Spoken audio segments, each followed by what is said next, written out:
Welcome back to What Arty Noobs with General Disturbance. This is the S-51. It's the Tier 7 Soviet SPG. It's located on the south spawn of mines, and this one is under the command of boltsmets93 of the DCY clan.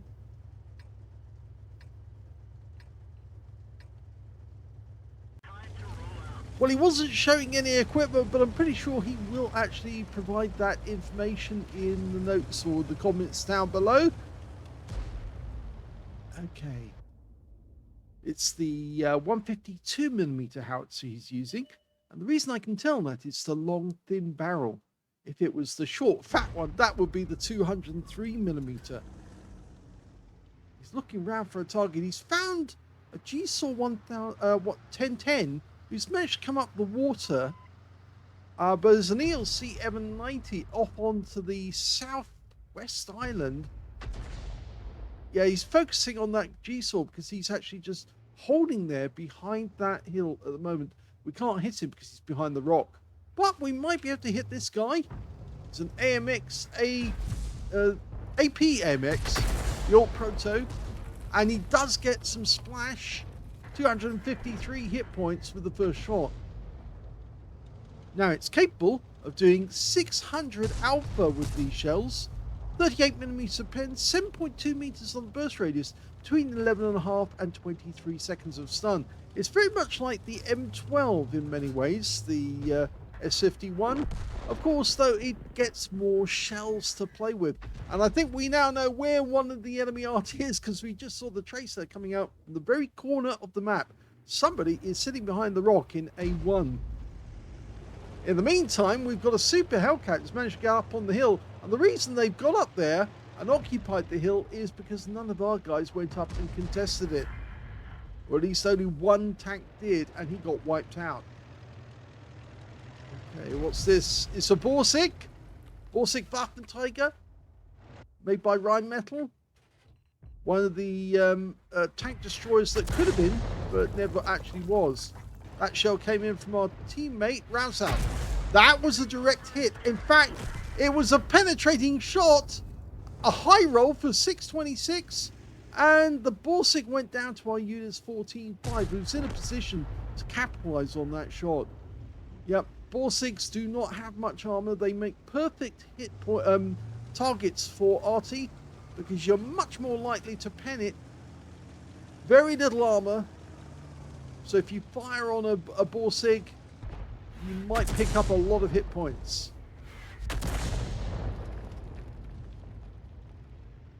Well, we can't see the tanks up on the hill at the moment because our teammates aren't close enough to get proximity spots, and we've got nobody actually up there.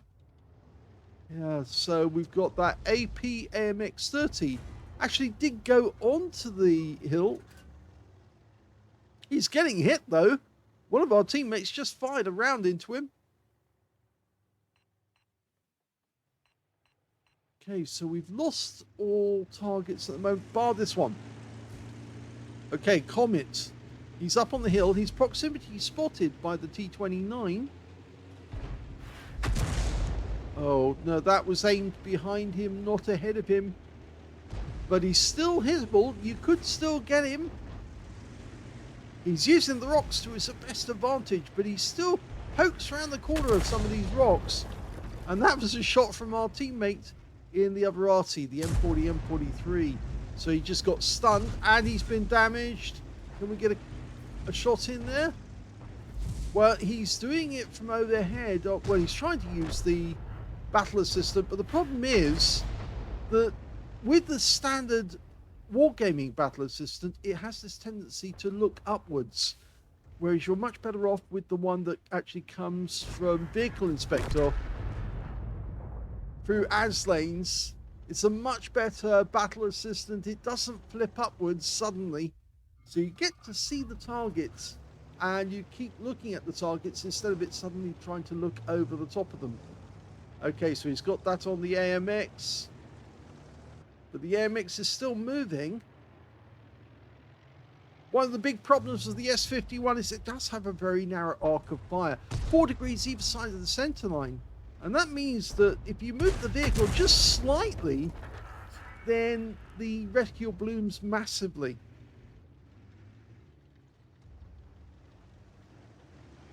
Of course, the trade-off is that, of course, Soviet Arty tends to dial in much quicker on the enemy target. Now we've got a Govica, and it looks like he's going down to the entrance to shoot at one of our teammates, and we're fully dialed in, and that hit him. 16 hit points. Wasn't a penetrating shot, funnily enough, but it did enough damage, and we got the stun assist when he was wiped out. We're 3 up on the enemy at the moment, so this battle is going well. Can't hit that AP AMX, unfortunately, because the central tower of the hill is actually, or keep as they call it, is actually blocking our shot.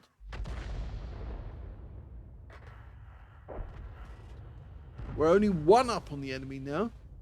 Now he's looking up there because apparently there's a Shrek somewhere up there. The Shush PTK TVP is somewhere behind those bushes, hiding from our teammates. Now, I'll tell you a little history about the S-51. It was designed based on the hull of the KV-1S. They started work on it in January 1944, so the war was actually progressing quite well for the Soviets by then. They did the factory trials in February 44 after they designed it using the KV-1S hull.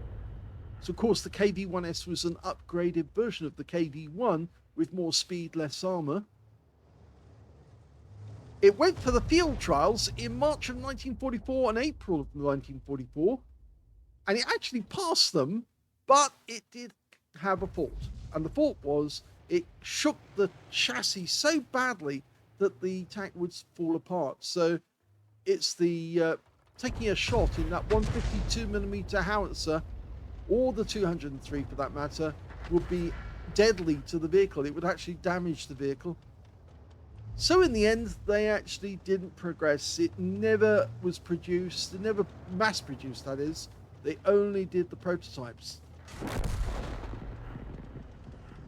The stock gun is the 152mm BR2. The B4 is the top gun. And the B4 does have a reputation for getting bombardier medals because, of course, it's got a massive footprint to that big gun, or the big howitzer.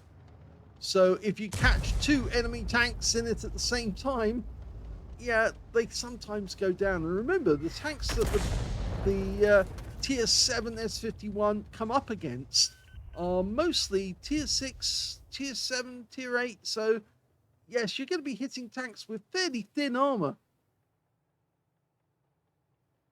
Well, we've lost sight of the enemy for the moment because we haven't got anybody up there close enough to actually spot them.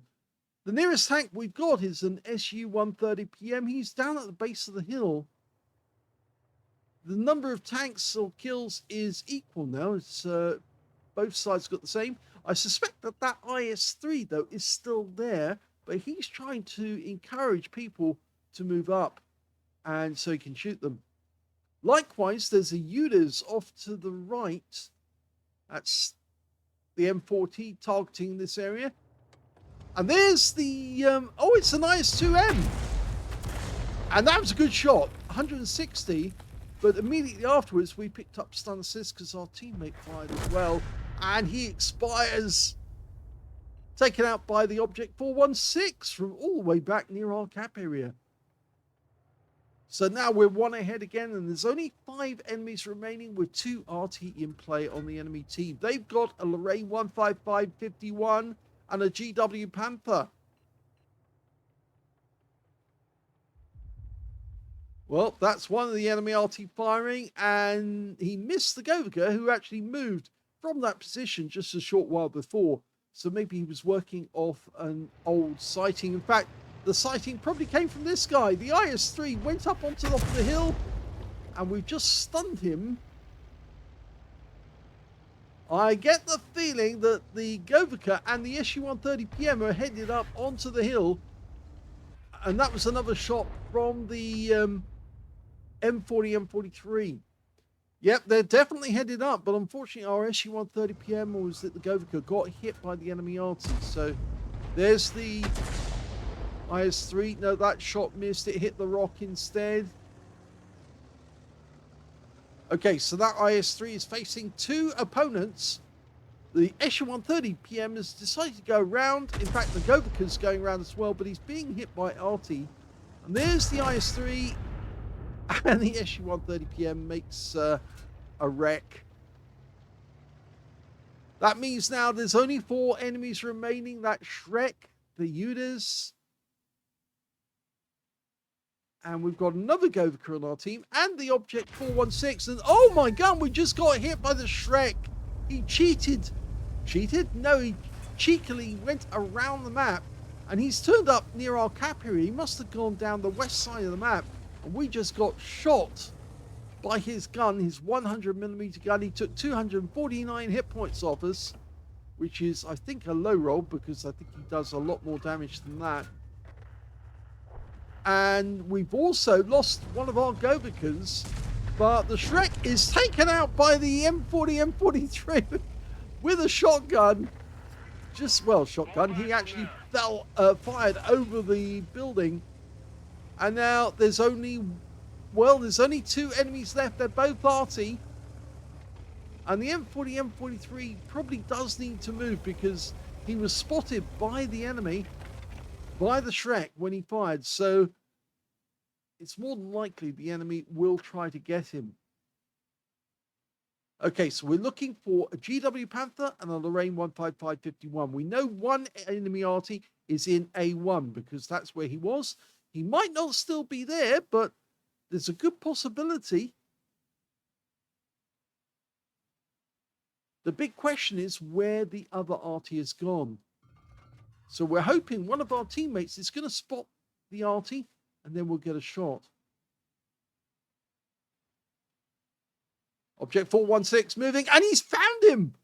He's on the island. There he is, the GW Panther. He just got hit. Oh, our shell wasn't fully dialed in, but the GW goes down to the Object 416, who got the first shot in and finished him off. So that means now there's only one enemy remaining. It's the Lorraine 15551. And we're looking around the cap area, but we expect that he's probably in the corner. That must be the one that's in the corner. And if so, he's sitting behind that rock. In fact, yes, there he is. Now, can boltsmets get a shot into that? It's very difficult. Probably not. In fact, about the only place he can place a shell is behind the rock. Well behind it. And that's not close enough to actually do any damage. Oh dear, the 416 does get a shot in on the Lorraine, but he gets shotgunned for his trouble, and he's out the game. But it means now the Lorraine's in reload, and the Govika is going in to finish him off, because there's nothing the Lorraine can do now. He won't be reloaded in time. Oh, but he's being smart. He's using his speed to get away from the Govika and make sure that he can't be targeted. And look at this, he's got behind the Govika, but there's the shot that kills, and it's from the M40, M43.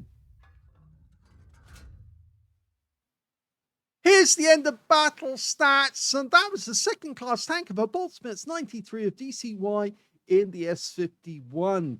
He managed to get a bruiser medal for getting at least 5 critical hits. He's only showing 3 here, but he must have got 5 in order to get the bruiser, because it is a requirement to get 5 module hits in the game. And he also, we can't see the win 8 on this one because it's on the wrong website. Please don't put replays, if you can help it, on what replays, because the site has actually been fully infested by people who've hacked into it. And therefore, if you use the site like I'm having to at this moment to get this replay, the problem is that it could actually infect my computer as well. So I don't really want that to happen. It's better to use the What Record or Salty Jedi websites, because at least that is safe. They haven't hacked into those ones, and I don't think they will. Well, anyway, if we look at the team score, we can see that the highest damage in the game actually turns out to be the Alt Proto AMX-30 tank, the one that he did actually hit, I think more than once actually. boltsmets actually hit this guy he actually got 4,034 hit points of damage. mostly from the top of the hill. Second highest damage in the game turned out to be the Shrek on the enemy team, and of course boltsmets got hit. Actually, it was on the gun mount, that's where he actually got hit. That's why it didn't do a huge amount of damage. 2,217 hit points of damage to him. And the third highest was our SU-130PM, who got 1,849. We can see boltsmets managed to get 1,428. And the M40, M43, who got the final shot of the game, he got 1,532, just above him. When it came to kills, though, boltsmets didn't get any kills at all in that one and missed out on getting a Confederate. The top scorer was, in fact, the M40, M43, alongside the Object 416. Both got 3 kills. So did the Alt Proto AMX30 and the UDAS 03 on the enemy team. And when it came to base XP, we can see the scorer was the SU-130PM with 929, followed by the M40, M43 with 901, and then we got boltsmets with 842 in third place. He fired 16 rounds with that 152mm shell. You get a lot more rounds. You get 30 rounds of ammo with this Arty, which is actually very good, so you can't run out during a game. But he got 5 direct hits on the enemy, 1 penetration, and 6 splashes. 1,428 hit points of damage, all of it at more than 300 meters. He received 1 hit. It was a penetration. That was from the Shrek, who managed to relocate and came all the way south because, of course, he didn't. He knew that was clear, and he actually probably thought that he could shoot our teammates in the rear, but he found us sitting right at the edge there on that bush, and that's why he shot us. So 5 enemy vehicles damaged, no kills. So it was just 1 hit away from getting a Confederate. 231 hit points of damage assistance and 1,398 of stun assist off 7 stuns. On a premium count, he actually earned 52,719 credits from that game, including a mission payout of 30,000. And he also took away 4,421 experience points out of it as well. It was near to the end of the game. The 2-minute siren had already gone, so it was getting close. But yes, that Lorraine couldn't hold off forever. The Govica was going to get him, or the Arty was going to get him in the end. But he did stay alive long enough to actually almost get his own back on that Govica. Because I think he might have reloaded in time just to get 1 shot in before he died. But yes, good game by boltsmets. I think the position he was firing from was a little far forward, because, of course, that Shrek managed to find him. And so that's the only criticisms I would have. But and apart from that, if you get the better battle assistant, which you can get from Aslains, and it's off Vehicle Inspector, I think actually I do have a link to them on my descriptions. If I don't, I'll put it in. But Vehicle Inspector's got the better battle assistant, because that one won't rise up suddenly, so you get your view altered. It stays still, and that enables you to actually get a much better shot on the enemy. Hope you enjoyed that one. If you did, please give this video a like, and thank you for watching.